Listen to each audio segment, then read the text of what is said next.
চমৎকার অতিথি আছেন, পরিচয় অনেক ধরনের তার সাথে আমাদের, তবে আজ যেই পরিচয় তাকে পরিচিত করে দিতে চাই, তিনি একজন আর্টিস্ট, একই সাথে রিচুয়াল আলকেমিস্ট। বলছি আইরিন খানের কথা।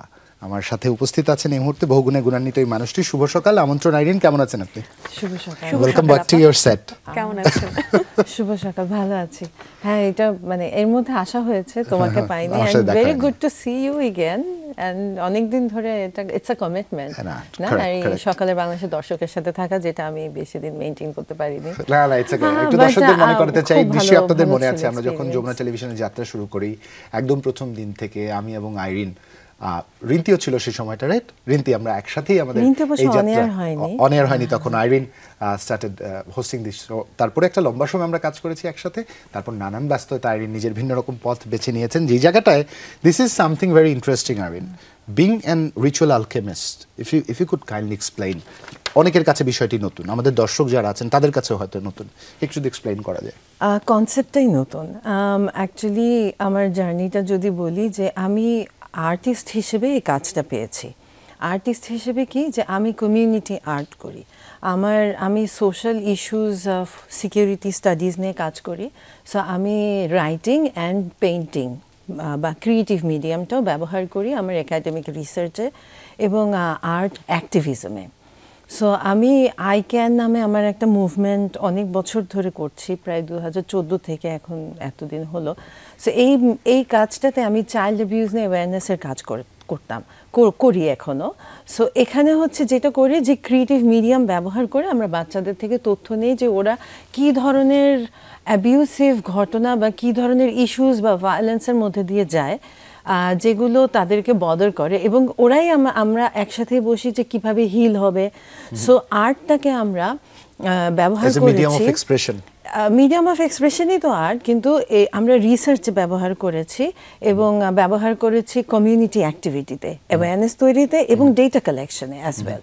সো সেই জায়গা থেকে আমি যেহেতু এই কাজগুলো বিভিন্ন কমিউনিটিতে বিভিন্ন ইস্যুস নিয়ে কাজ করছিলাম, চাইল্ড অ্যাবিউজ একটা ইস্যু, আমি ইন্টারফেইথ নিয়ে অনেক বছর ধরে কাজ করি, ধর্মীয় কিংবা যে কোনো ধরনের মতবাদের এক্সট্রিমিজম নিয়ে কাজ করেছি বিভিন্ন কমিউনিটির সাথে।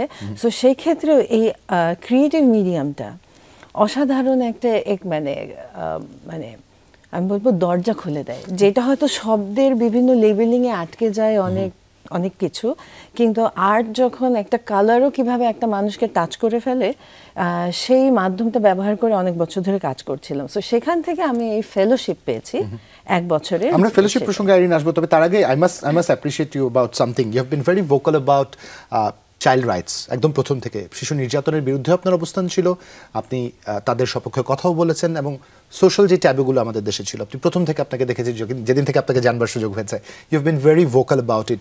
এখন এটার একটা ডিফারেন্ট প্রেজেন্টেশন দিচ্ছেন। আর ইউ রিডিসকভারিং ইয়োরসেলফ, নাকি মনে হচ্ছে যে না, যে আইরিন আমি ছিলাম তার একটা পূর্ণতার পর্যায়ে হয়তো আমরা খুঁজে পেলাম? কিভাবে এক্সপ্লেইন করবেন? আমি তো বলবো যে আসলে তো আমরা গ্রো করি, তুমিও গ্রো করছো, রাইট? সেখান থেকে অনেক ব্রাঞ্চেস বের হয়। সো আমি যেটা করেছি, আমি কখনো কিছু ফেলে আসতে পারিনি, সবসময় অ্যাড অন হয়েছে। সো যেভাবে কাজ করেছিলাম প্রথমে, আমি তো আসলে রিসার্চ ব্যাকগ্রাউন্ড থেকে এসেছি। সো আমার কাছে রেফারেন্স খুঁজে বের করা, তথ্য লেখাপড়া বা ওয়ার্ডস ইম্পর্ট্যান্ট ছিল, কিন্তু আমি আস্তে আস্তে ছবি আঁকাটা খুব পার্সোনাল ছিল। সো সেখান থেকে আমি যখন আঁকা শুরু করি, মানুষ এমনভাবে রিয়্যাক্ট করা শুরু করে, আর আমি তারপরে যখন আমার পেইন্টিংটাও আস্তে আস্তে এক পর্যায়ে চলে গেল নিজস্ব গতিতে। হ্যাঁ, সো ওরকম যে খুব প্ল্যান করে করেছি সেটা না। তখন আমি ভাবলাম যে আসলে পেইন্টিংটা আমি ওর পিছে পিছে যাই, আমি ওকে গাইড না করি। হ্যাঁ, ও আমার এই ফর্মটা আমাকে গাইড করে এখানে নিয়ে এসেছে। বাহ, চমৎকার। খুবই দারুণ আপা, আপনার কাছ থেকে শুনছিলাম, এবং এই টার্মটা আসলে আমার জন্য বলবো নতুন। আমি নিজেও হচ্ছে রিচুয়াল অ্যালকেমিস্ট, এই সম্পর্কে আমার খুব একটা ধারণা ছিল না, তবে আজকে আড্ডায় জানা হবে নিশ্চয়ই। আপনি রিচুয়াল অ্যালকেমিস্ট হিসেবে আপনার কাজে কিভাবে আপনি হচ্ছে এই রিচুয়াল এবং অ্যালকেমির যে প্রয়োগটা, সেটা কিভাবে ঘটিয়ে? আচ্ছা, আমি একটু এই বিষয়টা সম্পর্কে বলি, কারণ বাংলাদেশে প্রথম আমি এই ফেলোশিপটা পেয়েছি, কারণ ওরা বাংলাদেশে কাজও করছে নতুন 2 বছর হলো। সো আমি যেহেতু হিলিংয়ের অংশ হিসেবেও আর্টটাকে ব্যবহার করেছি, সো আমি 2 বছর আগে থেকে রিজিওনাল একটা প্রোগ্রামে ইনভলভ হলাম, যেখানে এই হার্ট সামিট নামে একটা প্রোগ্রাম হতো। সো এরা এখানে যেটা করেছে, এখানে পার্টনার যারা এই ফেলোশিপটা দেয়, একটা হচ্ছে ওয়েলবিং অর্গানাইজেশন, একটা হচ্ছে ইকোলজিক্যাল বিলঙ্গিং যারা পরিবেশ নিয়ে কাজ করে, এবং আর একটা হচ্ছে কমিউনিটি আর্টস নেটওয়ার্ক যারা আর্ট অ্যাক্টিভিজম করে। সো ওয়েলনেস, নেচার এবং আর্ট অ্যাক্টিভিজম একসাথে এনে ওরা একটা ফেলোশিপ দিচ্ছে। সো আমি মাত্র স্লোভেনিয়া থেকে এসেছি। ওরা প্রতি বছর এর ধরনের একটা গ্যাদারিং করে। এবার 90টা দেশের প্রায় 1200 পার্টিসিপেন্ট এসেছে, এবং এখানে শুধু আর্ট হয় সেরকম না, এটা হচ্ছে একটা কমিউনিটি আর্ট, সেটা আবার একটা আলাদা ফর্ম। হ্যাঁ, সেটাই যে আমি যেটা বললাম যে এটাকে অ্যাওয়ারনেস বা আর্টটাকে অ্যাক্টিভিজম হিসেবে ইউজ করা। হ্যাঁ, যে আর্টের তো আমরা গ্যালারিতেও আর্ট দেখি, আমরা দেয়ালেও আর্ট দেখি, এবং আমরা একটা জুলাই রেভলিউশনের মধ্যে দিয়ে এসেছি যখন আমরা দেখেছি যে অন্য অনেক ক্রিয়েটিভ মিডিয়াম বন্ধ হয়ে গিয়েছে কথা বলার জন্য, তখন র্যাপ এবং দেয়াল চিত্র উঠে আসলো। রাতের মধ্যে আমরা গ্রাফিটি দেখলাম, পুরা শহর, পুরা দেশ জুড়ে গেল। মানে এই যে মানুষের কেউ কথা বললো না, কিন্তু মানুষ এক্সপ্রেস করে গেল। এটাই মানে আর্ট না মানুষের এই ধর্ম, বর্ণ, জেন্ডার এত একটা ইউনিভার্সাল গ্লোবাল মাধ্যম, সেটাই ব্যবহার করা হচ্ছে কমিউনিটি বা কনফ্লিক্ট রেজলিউশনে। আমি কাজ করছি, সো আমার কাজের ক্ষেত্রে আর্ট ব্যবহার করছি মোর কনফ্লিক্ট রেজলিউশন। আমি রেফিউজি ক্যাম্পগুলোতে কাজ করছি। সো এই ধরনের রিচুয়াল অ্যালকেমিস্ট এই কারণে আমাকে দেওয়া হয়েছিল, যেহেতু আমি এই 3টা এরিয়া কভার করি। সো আগামী বছর হয়তো অন্য কেউ পাবে, আমি আশা করি অন্য কেউ পাবে। সো আমার কাছে আশা করি বাংলাদেশ থেকে আরো কেউ পাক, কারণ এই যে একটা কমিউনিটি ডেভেলপ হচ্ছে, এই যে একটা চমৎকার পরিবেশ তৈরি হচ্ছে, কিছু ক্ষেত্রে এটা কি যারা শাসনভারের দায়িত্ব থাকেন তাদের জন্য থ্রেটিং হয়ে যায় কিনা তাও জানতে আগ্রহী। তারিন খান, যে প্রশ্নটা করেছিলাম আসলে, যখন আপনি কনফ্লিক্ট রেজলিউশন নিয়ে কাজ করবেন তখন শক্তিশালী সিদ্ধান্ত প্রণেতাদের এক অংশ আপনার উপর রুষ্ট হবেন, যেটা খুব স্বাভাবিক।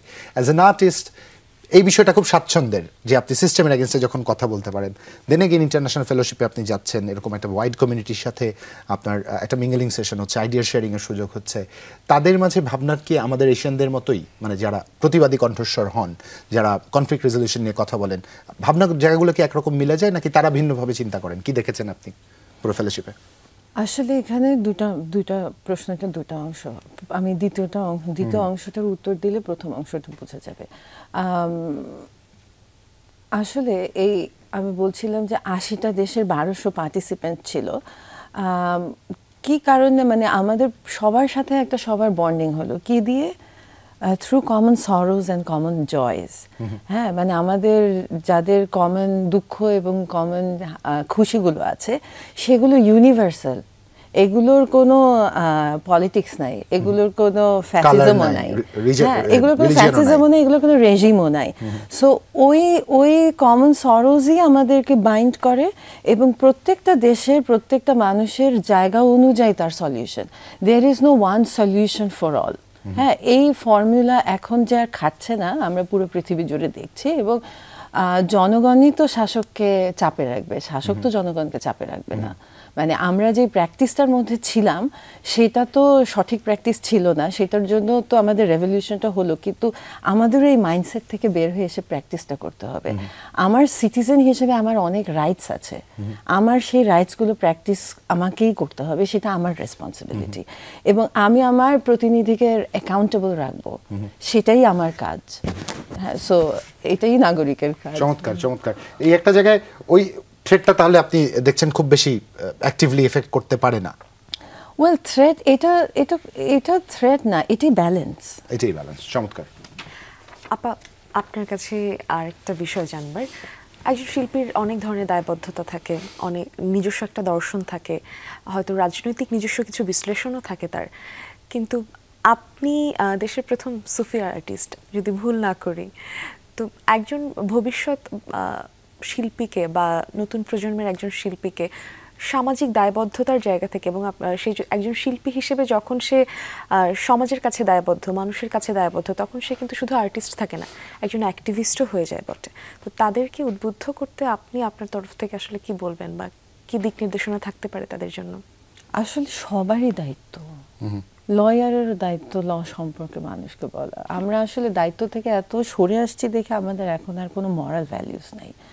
মানে এই ধরনের রিচুয়াল অ্যালকেমিস্টের কাজটা আমি যদি আরেকটু বলি কিভাবে পেয়েছি, যাতে আপনি উদ্বুদ্ধ করার কথা বলছেন যে এখন আর ওই সিন্ডিকেট নাই, এখন এটা ডিজিটাল যুগ। এখন মানুষ ঢাকায়, যারা ঢাকার বাইরে লেখাপড়া করেছে বা ঢাকার বাইরে কাজ করছে, একটা গ্রামেও যে কাজ করছে তারও ঢাকায় আসার দরকার নেই, সে ওখান থেকেই পৃথিবীর যে কোনো জায়গায় যেতে পারে এবং মানুষ যাচ্ছে। মানুষ আগেও যেত, আমরা খুব একটা খবর রাখিনি, এখন হয়তো আরও বেশি লার্জ স্কেলে যাচ্ছে। সো এটাই আমি একটু প্রসেসটা বলতে চাই যে আমি এটার একটা ওপেন কল ছিল। প্রচুর প্রচুর প্রচুর কাজ চলছে পুরো পৃথিবী জুড়ে, কাজের অভাব নাই। ইটস জাস্ট চোখ কান নাক মুখ সব খোলা রাখতে হবে। আর কি যে সবসময় ফোকাসটা যদি পজিটিভিটির উপর থাকে তাহলে মানে মানে আপনি what you seek will seek you. হ্যাঁ, সো আপনি যেটা সিক করবেন আপনি সেটাই আপনার কাছে আসবে। আপনি যেমন মানুষটা থাকবেন আপনার কাছে তেমন মানুষই আসবে। সো এই কারণে রিচুয়াল অ্যালকেমিস্টের কাজটা আমার মজা লেগেছিল। সো এটার একটা অ্যাপ্লিকেশন ছিল। অ্যাপ্লিকেশনে আমি তখন আইডেন্টিটি নিয়ে কাজ করছিলাম। আমাদের রেভলিউশন পরবর্তী হঠাৎ করে আমরা হিন্দু না আমরা মুসলমান, আমরা কেমন মুসলমান। আর আমি অনেক বছর ধরে যেহেতু আমি যে ইন্টারফেথ নিয়ে কাজ করছিলাম, বাঙালি মুসলমানটা আমি কাজ করছিলাম এবং আমি দেখছিলাম যে আইডেন্টিটির দিক থেকে আমরা কোথায়। সো আমি ওরকমই একটা ইস্যু নিয়ে কাজ করেছি। আমি যখন অ্যাপ্লাই করেছি আমি বলেছিলাম যে আমি রিসার্চ পার্টে বেশি ফোকাস করব, আমি রিসার্চ বেসড একটা কাজ করবো এবং ওইটা আমি ফিল্ডে গিয়ে অ্যাপ্লাই করব। সো সেইভাবে আমার ওয়ার্কশপ করেছি এবং ব্র্যাক ইউনিভার্সিটিতে জিনিসটা আমি প্রেজেন্ট করেছি। সো আজকে অত সময় নেই এই বিষয়ে আর অত বেশি ডিটেইলে গেলাম না। তবে নিশ্চয়ই এই বিষয়ে জানতে আমরা আগ্রহী, বিস্তারিত জানবো।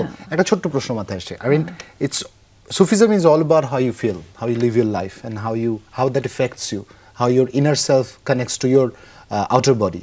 যদি ভুল না করি, এবং with the creator.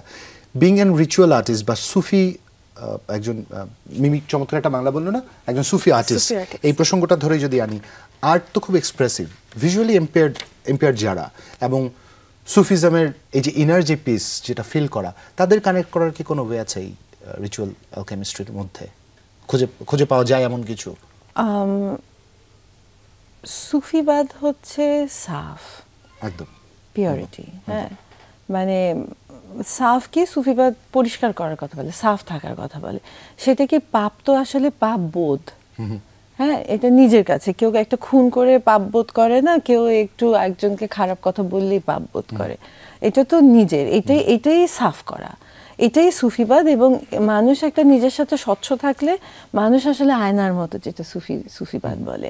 সো এখানে এই যে রিচুয়াল অ্যালকেমিস্টের যেই এটা একটা ফেলোশিপ যেটা অনেকে পায়, কিন্তু হার্ট সামিট নামে ওদের একটা এই নেটওয়ার্কটার একটা গ্যাদারিং হয়, যেখানে জুবাইর, আমি এত পুরা পৃথিবীর 90টা দেশ থেকে এত ধরনের মানুষ এসেছে যারা ইন্ডিজিনাস নলেজ প্র্যাকটিস করেন, যারা বিভিন্ন কাল্টেরও মেম্বার আছেন। হ্যাঁ, ছোট ছোট কাল বলতে কি, যেমন আমাদের এখানেও তো অনেক রকমের কাল্ট আছে। হ্যাঁ, সব তো মানে ওই ধরনের বড় কাল্ট না।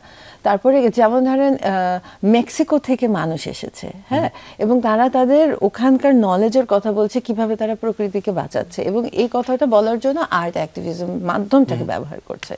সো এখানে যেমন সুফি মানুষও গিয়েছিলেন, তেমনি এখানে নানান ধর্ম মতের মানে ওয়েলবিং নিয়ে কাজ করে, হিলিং নিয়ে কাজ করে মানুষ গিয়েছে। যেমন আমি একটা গল্প বলবো যেটা আমি সাথে নিয়ে এসেছি, সেটা হচ্ছে যে একটা ভিয়েতনামি মেয়ের সাথে আমার কথা হয়েছে। তার মা ভিয়েতনাম যুদ্ধের সময় 3বার ট্রাই করে আমেরিকা যেতে পেরেছে, এবং সে 4 দিনের একটা শিপ ট্রিপে 2 সপ্তাহ ধরে লেগেছে। সো না খেয়ে এরকম মরা অবস্থা।